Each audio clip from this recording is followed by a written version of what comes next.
Good evening, ladies and gentlemen. Truth be told that the government of William Samoei Ruto is not happy with Uhuru Muigai Kenyatta.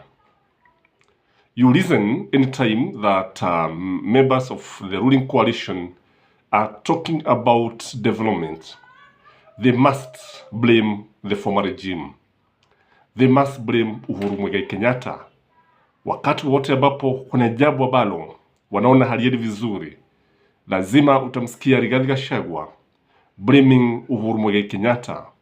Today, when William Samoei Ruto went to Nandi County, he talked so much about how the former regime had put this country in a state of death.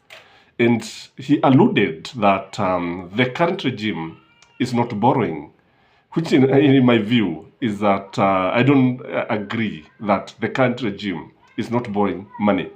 Indeed, the current regime is also on a borrowing spree. Again, when you listen to Rigathi Gachagua and Kimani Ichung'wah and others, they are calling Raila Amolo Odinga to call off the mass action. Again, they are also blaming Uhuru Muigai Kenyatta, which in my view is wrong, which in my view is not the right thing. I believe that the government would want Uhuru Muigai Kenyatta to talk to Raila Amolo Odinga and call off the mass action, because this mass action is something that is scaring everybody. The latest is that Raila Amolo Odinga has given an address and has given out a statement calling for people wajitokeze alfajiri. Alfajiri ni kumaanisha asubuhi na mapema kabla ya kusabeha. Asubuhi na mapema ni jambo ambalo halimewapata wengi vinywa wazi, because this one shows that Raila is not retreating at all. At the city center, katikati mwa jiji, humu ndimo ambamo Raila amewabia wafuasi wake wakutane. So in this video, I want us to look at the reason why the government is very bitter with Uhuru Muigai Kenyatta. Nataka nionyeshe sababu ambazo zimefanya serikali iliyopo iwe na hasira nyingi sana kwa sababu ya Uhuru Muigai Kenyatta. The first thing is that when you look at Kenyatta's family, I believe it is the richest family in Kenya. Some people have always said that they are number 3, number 4 in terms of wealth in this country. But if you ask me, I can tell you, hii ni familia ya wadosi. Hii ni familia iliyo na mali nyingi. The wealth that has been accumulated by Kenyatta's family can sustain this country's budget alone for maybe 2 or 3 years bila hata kusaidiwa na mtu yeyote. Ni familia ambayo imejihusisha na biashara za kila aina, biashara za kila nui. Utapata there is the mining business, there is the dairy farming, and there is manufacturing, everything. And some of these businesses are international. They are not even local businesses. Zingine ziko na mizizi katika mataifa ya Bali, mataifa ya ughaibuni. And this is one of the family, including in the banking sector, everywhere. Ni familia ambayo ina mali nyingi sana. And any government, any president would be scared of a person who is very rich. Unajua kutawala matajiri ni kazi gumu sana. Sababu sasa, unajua pesa nazo zinavuja milima. Pesa zinaweza kutumika kufanya mambo mengi sana. Kama zilitumika kumuuza mwana wa Mungu. Jesus Christ was betrayed using money. So money is something, the wealth of Kenyatta's family is something that gives the government sleepless nights. And that is why there's a feeling in the government that Uhuru Muigai Kenyatta could be financing, could be funding the maandamano, could be funding maandamano ambayo yatakuwa jijini. And akina Gachagua, akina Kimani Ichung'wah, they are not missing words, by the way. They are blaming Uhuru Muigai Kenyatta directly. Whether they are right or wrong, I cannot be able to tell in this channel. But the fact that they are blaming him, this is the reason why they are blaming him. The second reason, in my view, why they have always blamed Uhuru Muigai Kenyatta is because Uhuru Muigai Kenyatta completely refused to recognize the president William Ruto as the president of the Republic of Kenya. Kulingana na Uhuru Muigai Kenyatta, his leader is Raila Amolo Odinga. And he's very happy when he's saying this, by the way. He's very proud of Raila Amolo Odinga. He says that Raila Amolo Odinga is a man who speaks the truth, is reliable, is somebody you can trust, and he believes that he won the elections. And when you hear this coming from the former head of state, then sometimes people even get worried and ask themselves hard questions. If Uhuru Muigai Kenyatta, who was the president of the Republic of Kenya, who was getting all the information from all sources, if he believes that William Samoei Ruto did not win the elections, then the legitimacy of William Samoei Ruto is put into question. And the other reason why I believe that they have a bitterness against Uhuru Muigai Kenyatta is because of his influence.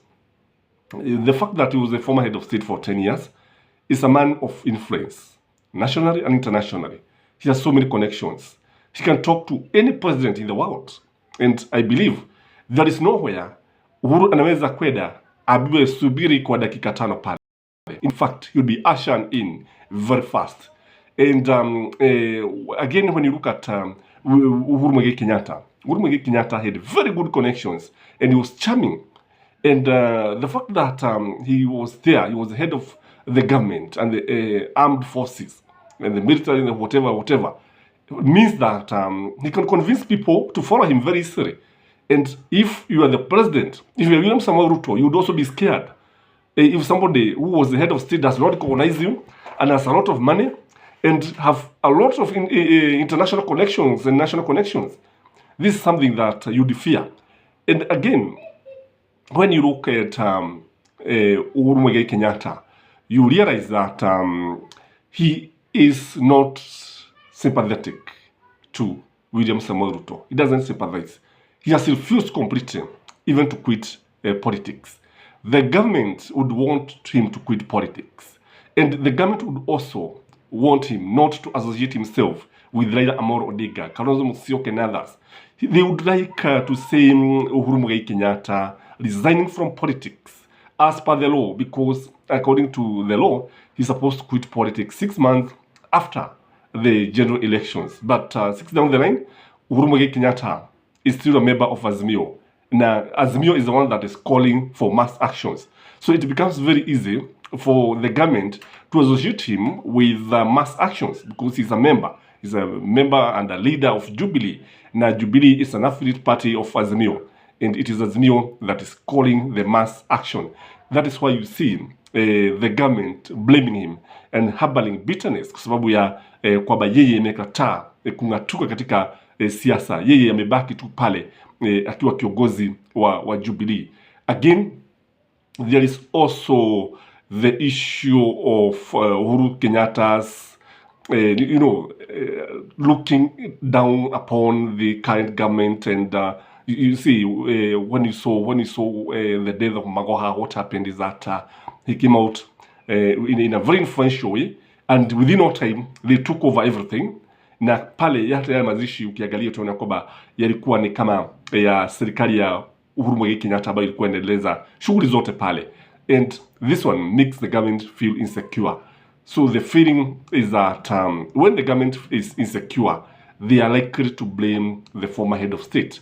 When the government is insecure, they are likely to carry everything na kuweza kumlaumu kwa sababu ya vile ambavyo amekataa kuunga mkono.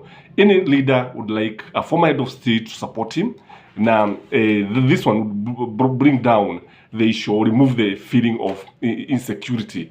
Again, when you look at what is happening in the country, you realize that when there is an issue, kama vile Waswahili walivyosema, ng'ombe akivujika mguu malishoni huwa anajikokota zizini yakasaidiwe. When you look at Uhuru Muigai Kenyatta, when you look at William Samoei Ruto and Raila Amolo Odinga, anytime there is an issue, they would retreat to their tribes. Today, the president was in Nandi County.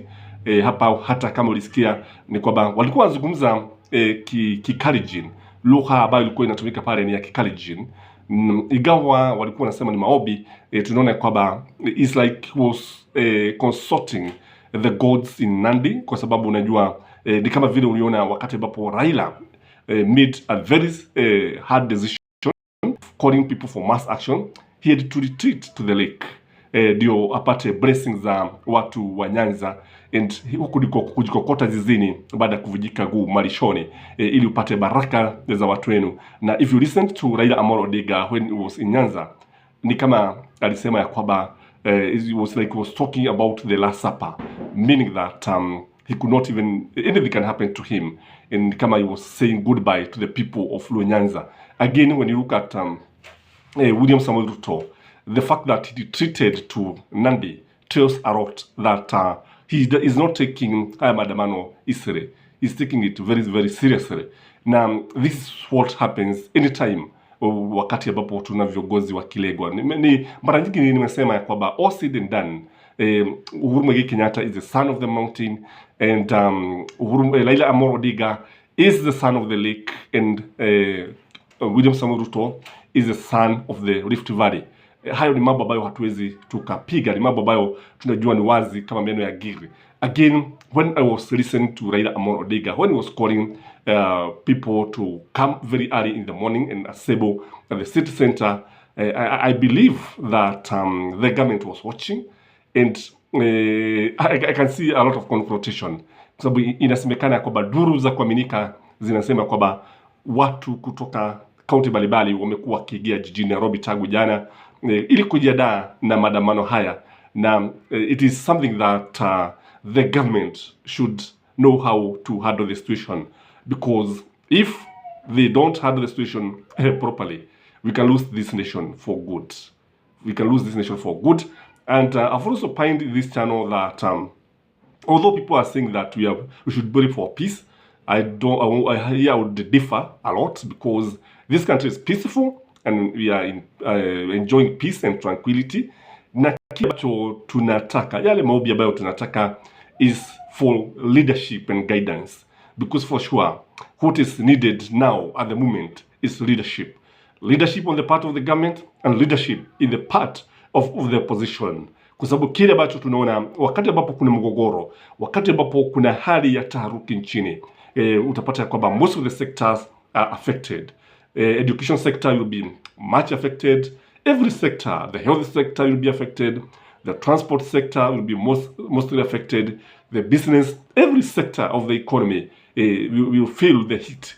Na ni vizuri wakati ambapo kunakuwa na hali ya kuelewana na maridhiano, na I believe that the two protagonists have the key to stability of this country, because if the country is not stable, and you see we have always been priding ourselves as an island of peace, kwamba unajua tumezungukwa na nchi ambazo they are not very stable, like Somali, like Sudan, like Ethiopia, and you see that's why you see Uhuru Muigai Kenyatta most of the time being called to mediate peace, kwa sababu he's a peace ambassador, and if we lose this, then I don't know what we will be able to say. So let's see what will happen tomorrow, and let's say that everybody should be able to play his part.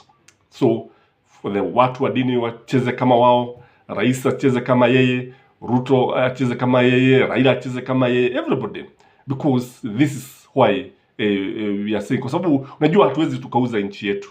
Or what do you think? Should we sell this country alafu tugawane? What do you think? Because you see, tukishindwa kuangalia nchi yetu, basi inaweza kuuzwa kila mtu apewe kipande chake, because that one can happen if we are not careful. This is Gashis Kaiman TV, the tallest man in Black Africa. I request one thing: like this video if you have not, and please may you have a blessed Sunday. Bye bye.